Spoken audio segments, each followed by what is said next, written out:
I'm here today with Mayor Bim Lange from the Barossa Council, and also with Dr. Carl Wedberg from the Government Finance Officers Association in the United States.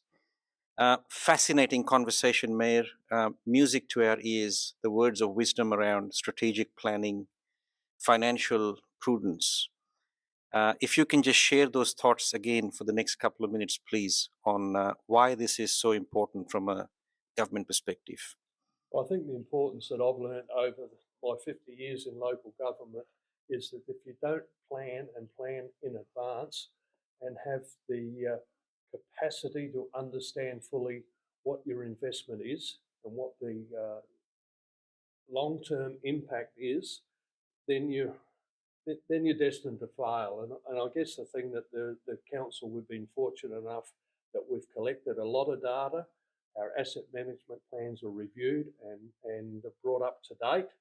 And with the change of any council, immediately there's that period where part of the induction, we talk about and explain to the new members the importance and the consequences of moving away from a plan. I mean, the elected members come in and there's probably a thought that they can come in and change the world. But the reality is that when you've got good data, good asset management strategies, you start changing things around, there's a consequences. And the staff are very good at explaining to the elected members what that impact will be on the long-term financial plans, so that if they make that decision, they fully are aware of what those consequences are. So, and I think that's been the strength of the council. We're in a very good financial position because of the plans and the data and the regular reviewing of those plans to make sure they're up to date. Yeah. What I really liked about the conversation was these plans are not just tick box. They are based on the consequence of future impacts. And the fact that you have put so much faith into the excellent staff that you've got there here in terms of trust. From a resident, yeah. Well, I mean, I think that's where in government sometimes incrementalism gets a bad rap. But incrementalism in the case of Barossa Council means that plans have been articulated, public input has been given, and strategies are in place to move them forward, and the resources are there to do all of that. Yeah. And I think that's the important thing, is that then if you've got those plans, you can communicate them to the public. Correct. And when you've got that level of data, and all credit to the staff, because even with their plans, before they then come forward and plan for the next year's financial budget allocations, they go out. It's one thing to model these things in the computer, but you still got to proof them on the ground on a regular basis. 100%. And I think that's the important thing. And once you've got that, you can explain that to your community, and they're not dumb. They do get it. Yeah. There's some pig-headed people that'll never get it, but apart from that, and I think that's the important part of having that foresight into the future. Fantastic. Kyle, from a United States perspective, capital planning has been a big agenda item for the government finance officers. Can you give us a bit of an indication of where that's heading? Well, I think in some cases we're using different language and saying the same things in these conversations. You know, we have best practices that say, 5-year plans, and that's what we've been hearing in the conversations, having 10 years of financials, 20 years of strategic plans, 5 years of capital plans. I think Ben said it earlier, we've got 3 years that we're implementing, 2 years that we can still have some conversations around. Some flexibility. Well, and if we get word from the state that they're going to be working on certain piece of infrastructure, a certain road, we can change our plans to make sure, as they were talking about one of the communities that they were going into doing roads, then council can come in and do curbs and gutters. So I think that level, again, that level of transparency allows for confidence, and not just confidence from the ratepayers, but also as electeds come in, you can articulate what's going on, so that if they are wanting to make promises or wanting to deliver on, then you can be clear about what they're going to be able to deliver on in their district and what they're going to be able to deliver on, because it's what we're going to do for the council as a whole. And it's laid out in that perspective. And hold us to what we say we're going to do. Don't come in and critique that to a point where you want us to take out of cycle economics or plans, because that gets more expensive. And doing things out of sequence, it gets more and that's where the modeling really, the rubber hits the road in terms of putting that information in front of the public. And Mr. Mayor, I was just fascinated before in the conversation around how that the plans were communicated well in advance. And were developed well in advance, so there was a clear line of consensus. I was fascinated more by the Barossa Park development, the 40-year life cycle model that you guys did, particularly in terms of the long range costs and the economic benefit. Can we have some indication of how that process unfolded from you?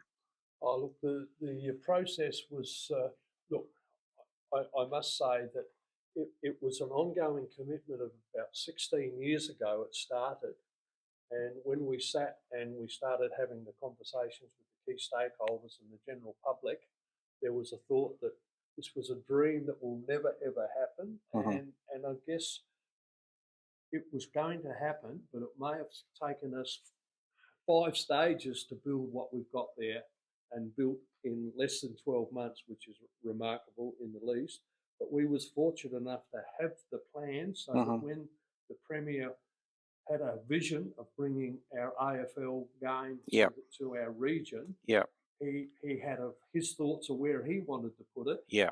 But we weren't all that comfortable with the return, and if we was going to operate it and run it, we didn't think it was going to be sustainable. But you had the work done. But we had the work done. We put that in front of the Premier, and to his credit, he straight away seen it, and it filled all the vision that he had. He wanted to present the Barossa to the nation with grapevines and rolling hills. He didn't want an urban oval surrounded by houses. So with that in mind, those plans were there. We invested $1.6 million in buying adjacent vineyards, with at that stage no thought that we was going to get $20 million from the state government. And I think if you've got a vision, you've got to have the courage to go forward and just never lose sight of where you want to go. Sometimes it does take 20 years to get there. But if you've got some continuation or continuality within your council, that can be achieved. I think that's a really interesting, because you start with "I want," because that's an important conversation. That's a strategic. That's a visionary. You come back to what you need. And then the continuum in between is, what can we actually afford? What are we actually going to be able to deliver? Spot on. Because that shifted with the ability of the state to come in with a little bit extra resources, but you didn't go all the way to want at any point. You stayed back at need. And what does this actually need to do? Because on the days which is most of the year, you're not hosting that. It's got to work for the community. It's got to be the daily and the regular use by citizens is the most important piece of that, which is on the I need side. And you're right. And I think the important thing is that whatever investments you make, they must remain functional. It's one thing to plonk something there for the future. You haven't got the occupancy. Well, it's a bad investment on council's part too.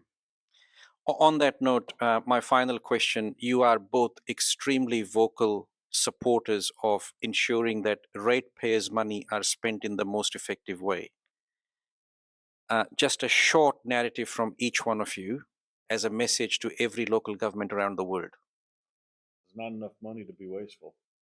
I mean, there's just not enough flowing through. This isn't the private sector margin business where we can fail fast and make that up with charging people more in the future. Fantastic. It's got to work every time we go out, and citizens are not. We can't be testing this on our Fantastic. citizens. We've got to be right as we go out. So the burden of due diligence is ours, so that we're not treating these as labs. It has to work, and it has to work for a long time, be sustainable and affordable. That's our burden. And I think quite clearly there is limited funds. We have limited opportunities to generate funds, because let's face it, rates are a tax. And of course, I think the important thing is you've got to constantly keep reviewing your service levels. Are your services you're providing today necessary, which was established yesterday? And there is so many things changing, and I think local government needs to keep on changing and reinventing itself. Smart technology, we should have more programmers than keyboard operators. Yeah. And so there's a whole range of things that you've got to look at. And going back to your question, yeah, the dollar has to be spent very, very wisely, because that's what the community expects from the council, and we've got to be accountable. And out of the 3 tiers of government in Australia, I think local government is the most accountable and gets scrutinised more than state and federal. Absolutely. And over 80% of our infrastructure is with local government. Yeah, well, there you go, folks. Barossa Council, great wine country, but also great strategic asset management. We've heard from the mayor. Thank you, Mayor. Thank you, Dr. Kyle from Government Finance in the US. Why strategic asset management is so important, and why it's really important for us to contribute to make sure that those rates are spent in the most effective way. Thank you. Thank you.